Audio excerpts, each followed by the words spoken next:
তুমি কি কখনো ভেবে দেখেছ, কখনো তোমার জীবন এভাবে ধীমি গতিতে চলছে? সকালবেলা উঠে দৌড়ঝাঁপ করো, সারাদিন কেটে মরো, কিন্তু মাসের শেষে ব্যাংক অ্যাকাউন্ট দেখলেই শূন্য। আর সে টাকা টাকা চলে যায়। তারপর আবার সেই একই সংগ্রাম, একই হতাশা, কারণ তোমার দরিদ্রতার জন্য তুমি নিজেই দায়ী। হ্যাঁ, সত্য কথা তেতু, কিন্তু এটা বাস্তব, এটা সত্য। কিন্তু তোমাকে শুনতেই হবে, তুমি নিজের জীবন নষ্ট করেছো।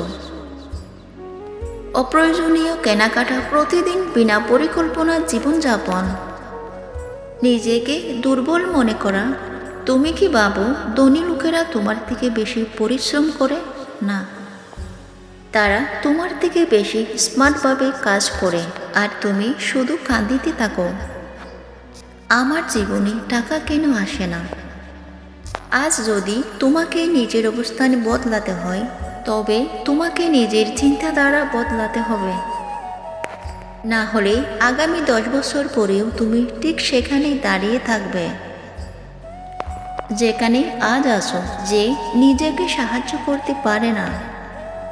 দুনিয়া তার কবর খুঁজতে এক মুহূর্ত দেরি করে না। হ্যাঁ, তেতো লাগছে, কিন্তু এটা সত্য, এটা বাস্তব। সত্য শুনতে চাও? তুমি গরিব তোমার ভাগ্য খারাপ বলে নয়, তুমি গরিব এই কারণে, কারণ তুমি দারিদ্র্যকে মেনে নিয়েছ। প্রতিদিন সেই থেকে একই গতানুগতিক কথা, আমার ভাগ্যই খারাপ, আমার কাছে টাকা নেই, আমি কি করব, আমার জীবন এমনই কাটবে, এটা কি কোনো মজা?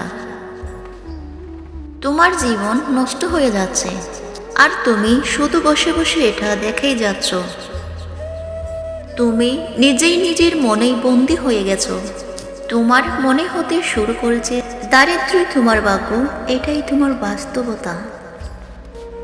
কিন্তু একটা কথা ভালো করে বুঝে নাও, যদি আজও না জাগো, তাহলে পুরো জীবন দাসত্বে কেটে যাবে। তোমার চিন্তাধারাই তোমার সবচেয়ে বড় শত্রু। তোমার অবস্থান এমন হয়ে গেছে, যখনই তোমার সামনে কোনো নতুন সুযোগ আসে, তোমার মন নিজেই তোমাকে আটকে দেয়। আরে, এটা তো আমার দ্বারা হবে না, এত বড় কাজ আমি কিভাবে করব, আমার তো টাকা উপার্জনের উপায় জানা নেই। তুমি কি পাগল? যতক্ষণ না তোমার চিন্তাধারা বদলাবে, ততক্ষণ পর্যন্ত কিছুই পরিবর্তন হবে না। ধনী মানুষ টাকা নিয়ে শুধু ভাবে না, তারা কাজ করেন। তারা প্রতিদিন কিছু না কিছু নতুন শেখেন, নিজেদের উপর বিনিয়োগ করেন। তারা কোনো অজুহাত দেয় না, কারণ তারা জানে গরিব হয়ে জন্মানো তোমার দোষ নয়। কিন্তু গরিব অবস্থান মারা যাওয়া তোমার সবচেয়ে বড় বোকামি। যদি তোমার চিন্তাধারা না বদলায়, তাহলে একদিন কঠিনভাবে আফসোস করবে। এখন ভাবো, 10 বছর পর যখন নিজের নষ্ট হয়ে যাওয়া জীবন দেখবে, তখন নিজেকেই দোষ দেবে। আফসোস, সেই দিন যদি সাহস দেখাতাম, যদি নিজের ভয় ছেড়ে বড় কিছু করার চেষ্টা করতাম।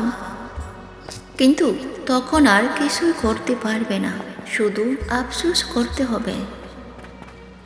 তাই আজই সিদ্ধান্ত নাও, নিজের চিন্তাধারা বদলাও,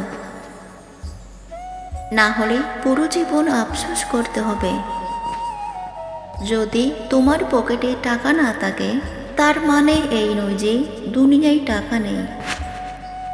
তুমি প্রতিদিন কেবল কাঁদতেই থাকো, আমার কাছে টাকা নেই,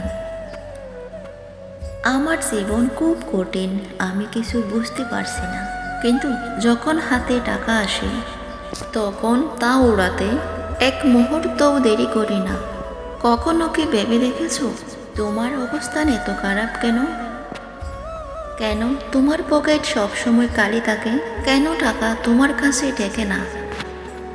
কারণ তুমি কখনো টাকা সম্মান করতে শেখোনি। তোমার দারিদ্র্যের জন্য তুমি নিজেই দায়ী। তুমি মনে করো টাকা উপার্জন করা কঠিন, না, বাস্তব সত্য হলো তুমি কখনো টাকাকে সঠিকভাবে সামলানো শিখোনি। এটা বাস্তব, এটা সত্য। তাই তোমার জীবনে টাকা আসে কিন্তু সেটা টিকে না।